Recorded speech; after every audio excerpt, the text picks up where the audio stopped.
Actuellement, nous nous trouvons dans l'enceinte du musée de la faïence de Quimper. C'est un côté très intéressant des choses dans les bâtiments de la deuxième faïencerie de Quimper, c'est la faïencerie Porquier. Et ce bâtiment donc, a été construit en 1797. Il s'agissait d'une partie de maison d'habitation et d'une partie réservée à l'administratif et au commercial de l'entreprise. Et puis dans la partie qui actuellement est vitrée, nous avions tous les ateliers de la faïencerie Porquier. Et ça a été très intéressant d'ailleurs parce que pendant les travaux de rénovation du bâtiment pour y installer le musée, nous avons dû intervenir au niveau des fondations, ce qui nous a permis de retrouver un certain nombre d'éléments précieux des productions de Quimper avant 1797. On a retrouvé entre autres des pipes en terre, puisque on connaissait cette production, mais on ne savait pas à quoi elle pouvait ressembler.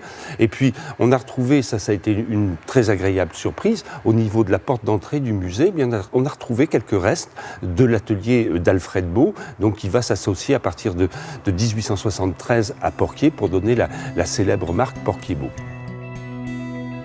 Au manoir musée de Kérazan, dans le pays bigoudin, une pièce a été dédiée spécialement à l'œuvre d'Alfred Beau, ami intime du propriétaire du manoir de l'époque.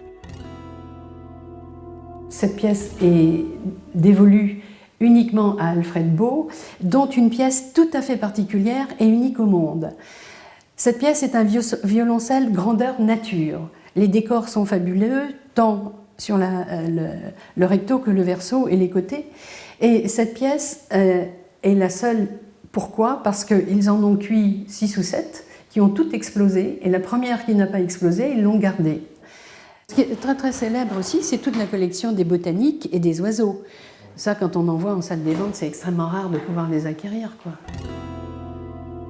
Il puise beaucoup dans la tradition locale, dans l'environnement local. Il fait poser des ouvriers, des ouvrières des faïenceries qu'il prend comme modèle, et c'est ainsi que le genre breton va apparaître dans la céramique de Quimper. Et puis il fait des pièces de très grand prestige qui sont des véritables tableaux sur faïence. Il faut rappeler que ces tableaux sur faïence sont peints sur émail cru et que par conséquent, aucun remords, aucun repentir, aucune retouche n'était possible. Donc ce sont des œuvres qui montrent la très grande virtuosité technique atteinte par Alfred Beau, qui a une éducation artistique, qui fréquente des peintres paysagistes de son temps, et qui veut en quelque sorte rivaliser ou montrer que lui aussi est peintre, mais il est peintre céramiste. Donc il réalise ce genre de grands tableaux qui montrent ici l'Odée vue de Logmaria, qui est certainement un des chefs-d'œuvre absolus de la céramique de Quimper au XIXe siècle.